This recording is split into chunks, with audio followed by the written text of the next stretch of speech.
नमस्कार, स्वागत है आपका चौथा पैगाम में। आपके साथ में हूं फिरदौस। आइए नजर डालते हैं आज की गतिविधियों पर।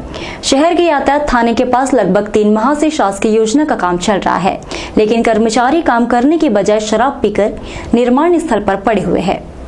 शहर का सबसे हृदय स्थल जय स्तंभ, यहाँ पर मीठे जल योजना की पाइपलाइन का काम चल रहा है, लेकिन यहाँ कर्मचारी मजदूर काम करने की वजह दारू पीकर सो जाते हैं।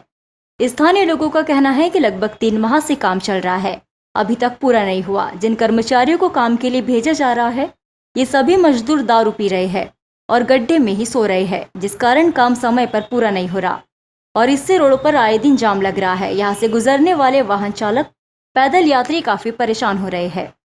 बुरहानपुर में कांग्रेस ने कमल तिराहे पर जश्न मनाया और कहा कि केंद्र सरकार ने काला कानून वापस ले लिया है, किसानों की जीत हुई है और काले कानून की हार हुई। केंद्र सरकार के कृषि कानून को वापस लेने के बाद केंद्र सरकार के इस फैसले पर कांग्रेस जात तंज कस रही है। वहीं दूसरी ओर आंदोलन के दौरान शहीद हुए किसानों को श्रद्धांजलि भी अर्पित कर रही है। बुरहानपुर में कांग्रेस जिलाध्यक्ष अजय रघुवंशी, ग्रामीण जिलाध्यक्ष किशोर महाजन के नेतृत्व में कांग्रेस ने केंद्र सरकार के द्वारा वापस लिए गए कृषि कानून को लेकर आतिशबाजी की और जश्न मनाया और किसानों को श्रद्धांजलि अर्पित की। जिला अध्यक्ष अजय रघुवंशी, ग्रामीण जिला अध्यक्ष किशोर महाजन ने कहा कि केंद्र सरकार ने सैकड़ों किसान के मौत के बाद अपने कानून को वापस लिया है। यदि केंद्र सरकार पहले कानून वापस ले लेती तो शायद इतने किसानों को अपनी जान से हाथ नहीं धोना पड़ता। जश्न तो नहीं है, बाकी इस देश के, हमारे देश का जो हिटलर प्रधानमंत्री है, जिस प्रकार से सैकड़ों लोग किसानों को शहीद होने पर मजबूर किया, कई परिवारों को अपना बेटा, अपना भाई, अपना पति होने को मजबूर किया, कई परिवारों को भूखे मरने को मजबूर किया।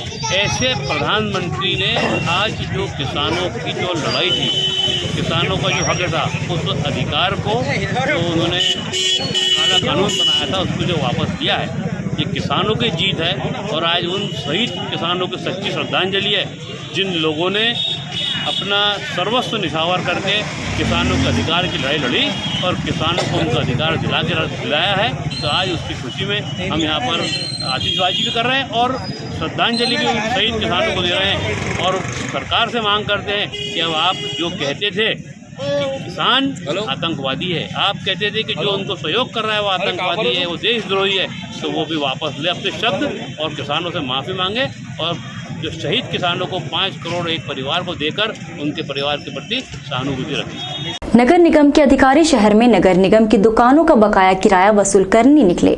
इस दौरान गुलमोहर मार्केट, इकबाल चौक के दुकानदारों से वसूली की गई।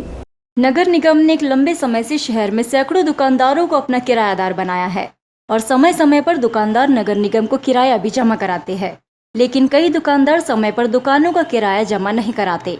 इस कारण डिफॉल्टर की लिस्ट में ये आ जाते हैं, जिनको लेकर नगर निगम का अमला शहर के दुकानदारों के पास पहुंचा और जिन दुकानदारों का लंबे समय से किराया जमा नहीं कराया गया है, उनसे वसूली की। वसूली टीम में उपायुक्त कमलेश पाटीदार और सगीर साहब ने कर्मचारियों के साथ पहुंचकर इकबाल चौक, पाले बाजार और टेम्पो स्टैंड के बकायादारों से किराया वसूला। कमलेश पाटीदार ने बताया कि 10 दुकानों को चिन्हित किया गया था, उनसे दुकानों का किराया वसूला गया है। यदि कोई समय पर किराया नहीं जमा कराएगा तो दुकानें सील की जाएगी। मुख्यमंत्री ने उस परिवार को आर्थिक सहायता पहुंचाई है जिस परिवार के यहाँ वे लोकसभा उपचुनाव के दौरान रात्रि विश्राम करने पहुंचे थे। परिवार को 1.5 लाख रुपए की आर्थिक सहायता दी गई है। खंडवा उप लोकसभा चुनाव के दौरान मुख्यमंत्री शिवराज सिंह चौहान बुरहानपुर पहुंचे थे। यहाँ पर लगभग 2 दिन तक उन्होंने विश्राम किया।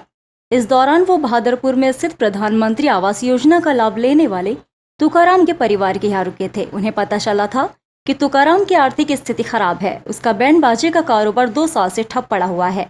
शिवराज सिंह चौहान ने इसे गंभीरता से लेते हुए परिवार को 1.5 लाख रुपए की आर्थिक सहायता प्रदान की, जिसका चेक भाजपा कार्यालय में भाजपा जिला अध्यक्ष मनोज लदवे, सरपंच प्रवीण शहाणे को 50,000 का चेक परिवार को सौंपा। इसके पहले परिवार को 1 लाख रुपए दिए जा चुके हैं और 24 नवंबर को तुकाराम के परिवार को सीएम हाउस पर सहभोज का निमंत्रण भी है।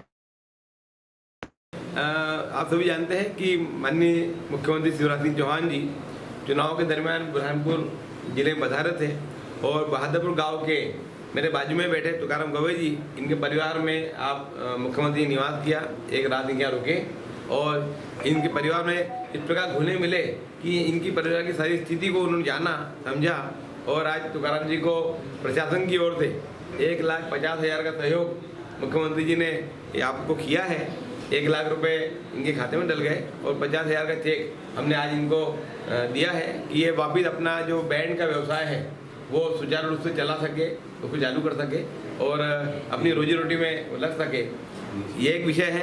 और मुख्यमंत्री जी ने हमारे गवई जी को, तुकाराम गवई जी को 24 तारीख को मुख्यमंत्री निवास को बुलाया है।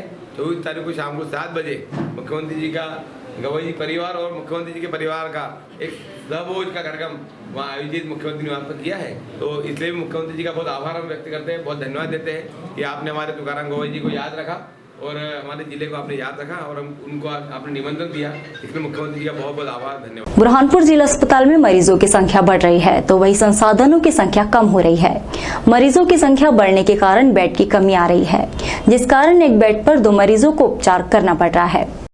32 करोड़ की लागत से बना जिला अस्पताल अभी भी बदहाल अवस्था में देखने को मिल रहा है। कहने को तो 200 बेड का अस्पताल बनाया गया, लेकिन यह अस्पताल शहर की आबादी के हिसाब से छोटा साबित हो रहा है, जिस कारण एक पलंग पर 2 मरीजों का उपचार किया जा रहा है। जिला अस्पताल 200 बेड की क्षमता का बनाया गया है, लेकिन यहाँ उपचार कराने के लिए प्रतिदिन 400 से भी ज्यादा मरीज आ रहे हैं, जिस कारण अस्पताल में सुविधाएं कम पड़ने लगी।